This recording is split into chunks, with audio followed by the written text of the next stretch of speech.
Bom dia, pessoal. Eu sou a Gisele Calef, para quem não me conhece. Para quem está chegando hoje, né, não estava com a gente ontem. Eu sou psicóloga de formação, consultora de saúde e bem-estar e mentora de desenvolvimento humano. Eu sou de gente e eu estou aqui com a Shirley Lima hoje, super convidada para um papo para a gente falar de ponto muito além do relógio. É isso, Gê. Bem-vinda, Shi. Pessoa maravilhosa. E eu tô aqui, ó, já, ó, não durma no ponto. Pra além do relógio, pra não perder nada. Muito bom. Eu vou apresentar formalmente aqui a Xi. Então, a Xi é Head de Soluções de SaaS da DMAP, é marqueteira de formação e de coração, tem mais de 20 anos de experiência na área comercial, marketing, tecnologia e inovação. É atual Head, como eu disse, da DMAP. Ela trabalha com impulsionamento de sistemas de transformação digital e soluções acessíveis, é host do podcast Não Durma no É Ponto, isso.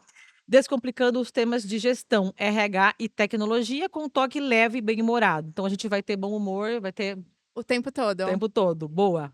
Intraempreendedora, inquieta e apaixonada por pessoas, inovação, diversidade, equidade e inclusão. Bom, atua diretamente com liderança de pessoas, desenvolvimento de produtos digitais, gestão da mudança e engajamento. Bom, mais Parece que que é muita coisa, né? apresentada, quanta coisa, né? Bom demais. Bem-vinda mais uma vez. Vamos direto ao ponto? Bora, Vou pedir para o Gi! pessoal de casa compartilhar, fazer pergunta, interagir com a gente, para a gente ter uma manhã aqui rica. Vamos lá, Chi, como a gestão de ponto, que é um tema chato, desculpa falar aqui. Mas é mesmo. E assim, ele parece ser um tema chato, mas ele é muito necessário. E eu vou te trazer na minha ótica de gestão. Não vou falar tanto dessa parte de legislação e de conteúdo que precisa ser aplicado, mas eu vou te falar como que o ponto, para mim, facilita muito e traz uma gestão eficiente. A pergunta já era essa, até como ele deixa de ser um tema burocrático, legal e obrigatório, para ser um tema eficaz dentro da gestão de pessoas. Ó, eu vou contar pra você, eu vou até trazer pra vocês uma questão que no ano passado, quando eu vim conversar com o Léo na live show, a gente trouxe um tema que era a eterna sensação de não dar conta. Uhum. E aí a gente trouxe aquela questão do tempo, de quantas coisas cabiam naquele tempo e de como a gente assumia tantas responsabilidades num tempo que era escasso. E a gente saía com aquela sensação de esgotamento, de olhar para aquilo e falar: "Cara, eu tenho tanta coisa para fazer, eu fiz tanta coisa e parece que eu não fiz nada". E aí a gente olhou para isso e falou: "Cara, a gente tem o ponto, a gestão do tempo ao nosso favor, que é você trabalhar a partir de um registro de jornada, a partir do momento que você entende que você está disponível para o teu papel profissional, exercendo uma atividade produtiva, e entender que dentro daquele tempo existem tarefas e atividades com prazos determinados que você precisa entregar. Então, o registro de ponto, ele é o start de como você vai administrar o seu tempo e de como você vai administrar as suas tarefas, para que você não saia de lá com aquele sentimento de esgotada e para que a liderança entenda qual o planejamento de atividade, dimensionamento de equipe que ele precisa fazer a partir daquele momento da jornada de trabalho, daquele período de trabalho. Então, assim, o ponto, por uma questão de organização, de planejamento, de dimensionamento, ele é o começo de tudo. Boa. A partir do momento que eu registro o meu start na minha jornada de trabalho, que eu me coloco disponível para as minhas atividades produtivas dentro de uma empresa, porque a empresa lá nasceu para entregar um produto, um serviço, ela tá ali porque ela tem um mercado, um cliente a ser atendido, eu estou ali exercendo essa atividade. A minha liderança, a minha gestão, ela consegue planejar a partir da minha jornada, quais são as atividades que eu tenho que entregar e as suas prioridades. Então, o ponto é o começo de tudo. Mas existe o quê? Uma gestão. O ponto não é. A gente fala controle de ponto, eu entendi que existe ali a partir do controle, porque tem que controlar, tem que ter o dado ali que você tem que estar na mão. Mas ele é o começo de uma gestão. Boa, Né? Chi. Para além da questão da portaria, da obrigatoriedade, das questões Normativas, né? legais que envolvem, né, a transparência legal, que envolve a questão do passivo trabalhista. Para além disso, ele tem que fazer muito sentido para o negócio. Então, e principalmente para quem está começando, abrindo uma empresa, para quem está evoluindo do eu equipe e colocando uma pessoa, 2 pessoas, 3 pessoas, como eu organizo esse time? Como eu dimensiono essas demandas? Né? Como é que eu mostro para essa equipe que o trabalho que ele está fazendo vai ser remunerado? Qual é a escala, a jornada de trabalho que essa pessoa tem que ter para mim? E aí você cresce organizado, cresce de uma maneira sustentável. Né? Então, para mim, o ponto ele entrou e faz sentido nesse caminho. Já começou a deixar legal a conversa, Xi, de cara. Maravilhosa. De que forma a tecnologia tem transformado o controle de jornada e quais benefícios traz para o RH e para as pessoas colaboradoras? Eu penso que a tecnologia, ele vem nessa questão de deixar o ponto desburocrático, Tá. né. Então quando, nasceu a obrigatoriedade do registro de ponto, e aí tem histórias do porquê nasceu a obrigatoriedade do registro de ponto, do porquê que é importante você ter lá 8 horas, 6 horas de trabalho, 8 horas, no máximo 2 horas extras por dia, descanso intra-jornada e inter-jornada, existe um porquê. Eh Existe uma questão da tecnologia deixar isso acessível, fácil de ser aplicado, fácil de ser adotado e de gerar engajamento no uso, tanto para os colaboradores quanto para a empresa, para o empregador. Então a tecnologia facilitou muito a partir do momento que com o celular você consegue registrar o ponto de onde você estiver, de acordo, né, com a sua gestão, de acordo com os endereços, a localidade que você precisa exercer aquela atividade, ter o ponto com reconhecimento facial nativo do celular, ter o ponto com a biometria do seu celular, ter o ponto no desktop. Então, tirar aquela questão de eu preciso ter um equipamento de ponto colocado numa parede, que tem que ter um cabo de rede, que tem que ter uma tomada. E também dizer assim para o gestor: a sua equipe, ela está atrasando recorrente? A sua equipe está fazendo muita hora extra? Quando que você tem essa informação? Você tem essa informação porque o departamento pessoal te envia essa informação no final do mês, fechando o relatório? Ou você tem essa informação de imediato para entender o que está acontecendo com aquele atraso? Para entender se é uma questão de deslocamento, se é uma questão de dormir, noites mal dormidas, Uhum. se é uma questão de hora extra excessiva, de falta de dimensionamento das atividades. Então, a tecnologia vem de imediato você ter um espelho do que está acontecendo com o seu time, com a sua jornada de trabalho, para que a gestão realize o que ela tem que fazer, que é gerir Sim. pessoas, E e não para que controlar pessoas?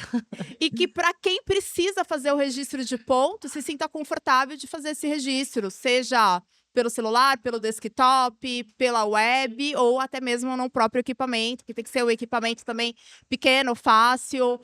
E aí você tem alertas, você tem notificação, você tem carinha feliz, carinha triste, que é como eu tô hoje, né. Então o ponto tem que também te dar esse negócio de: "Comecei minha jornada de trabalho, como eu tô me sentindo? Como eu começo essa jornada?", né. E a sua liderança recebe isso, as emoções entram para o registro de Sim. jornada, entendeu. Então a tecnologia ela vem desburocratizar, vem dar uma roupagem diferente e vem trazer benefícios que eu entendo que são benefícios, para todo o ambiente, para o clima organizacional, entendeu. Por isso que a tecnologia tem que inovar, tem que facilitar e tem que dar acesso, né. Então acho que a gente evoluiu muito de sair do tradicional relógio de ponto, centralizar isso no departamento pessoal, para fazer um fechamento de folha de pagamento, aqueles processos que levavam, né, 5, 10 dias para serem realizados, para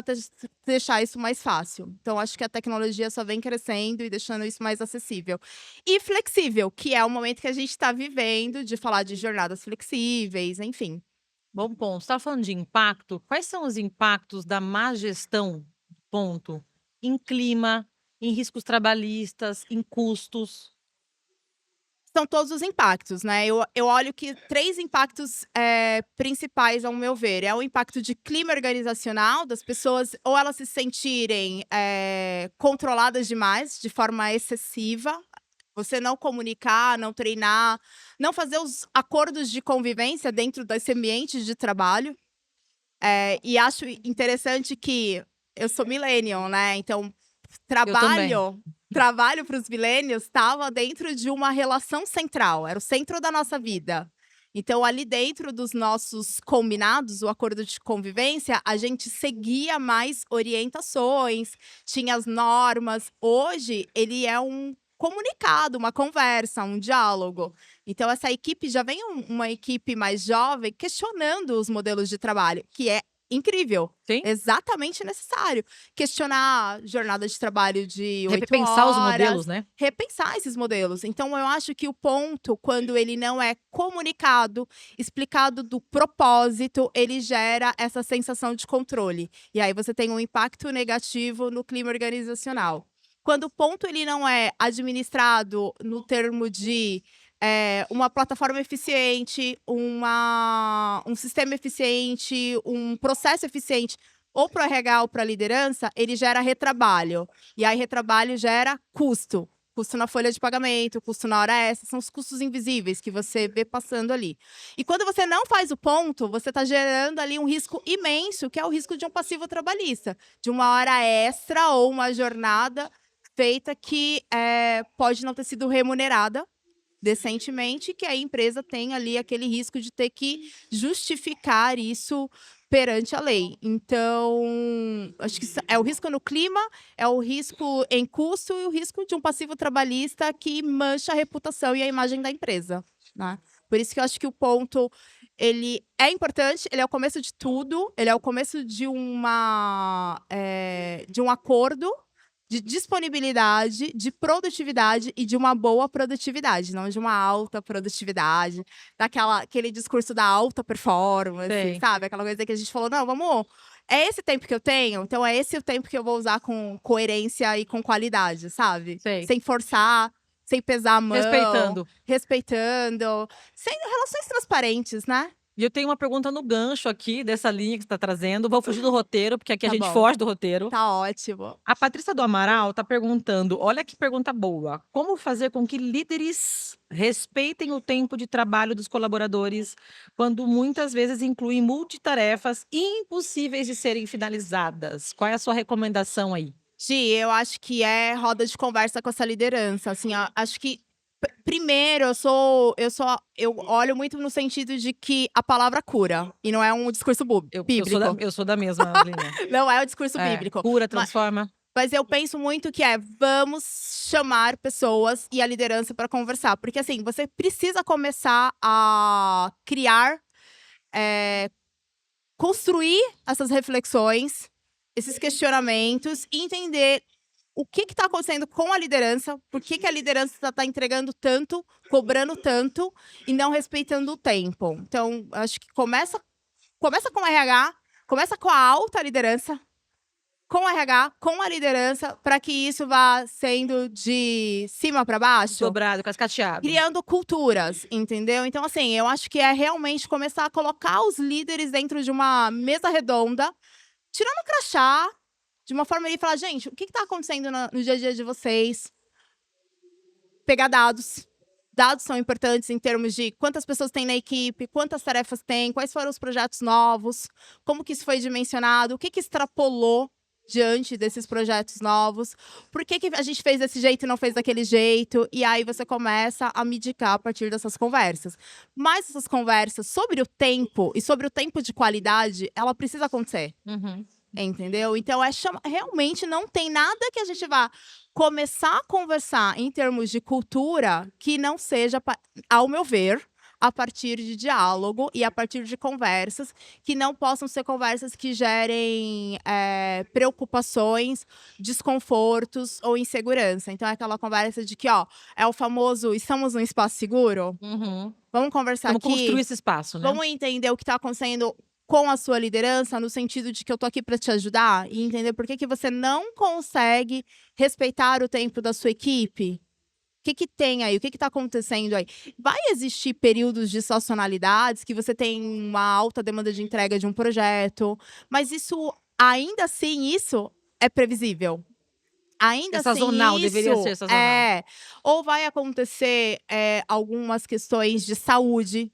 Bom, a gente está num momento de tá calor, tá frio. fica gripado, fica com uma virose. De repente a equipe tá você tem baixa na equipe por uma questão de atestado médico. Aí você precisa sobrecarregar alguém por conta, né, de questões de saúde, mas tá lá o atestado médico para você entender e cuidar da sua equipe também. Então, assim, começa conversando. Trazer para conversa. E se já teve essa conversa, de repente trazer uma pessoa de fora. Se as pessoas. Porque existe isso. Muitas vezes, dentro da organização, o RH, a equipe que está lá, às vezes não tem como iniciar essa conversa, mediar essa conversa. De repente, traz uma pessoa de fora. Traz uma Gisele, Boa. né? Fala, liderança, vamos conversar sobre um tempo de qualidade, sobre tarefas dentro desse tempo de qualidade e o impacto que isso tem no seu colaborador. Vamos analisar a taxa de rotatividade, vamos analisar a pesquisa de demissão. O que foi falado na pesquisa? Às vezes o excesso de tarefas está lá naquela pesquisa e às vezes a gente não lê, esse dado se perde. Então tem coisas para fazer. Ixi, a gente teria muito para falar, a gente vai continuar aqui nós duas. A gente Não vai... deu tempo ainda, não. Já acabou o nosso tempo, já acabou. Mas as pessoas podem mandar perguntas para você, te acionar no LinkedIn. Com certeza. Gente, eu tenho uma questão de tempo, né? O nosso tempo acabou, precisamos dar tchau. E o LinkedIn, pra mim, me manda, assim que eu consigo um tempo, eu entro lá e respondo tudo. Eu tô como Shirley Souza Lima. Boa. Me encontra lá, encontra de Map, vai me achar, vai encontrar o Não Durma no Ponto, vai me achar nessas redes sociais, me manda esse direct que eu respondo. Não me cobra muita coisa, mas no tempo certo, eu vou estar lá respondendo. Muito bom. Obrigada, pessoal. Até a próxima. Go!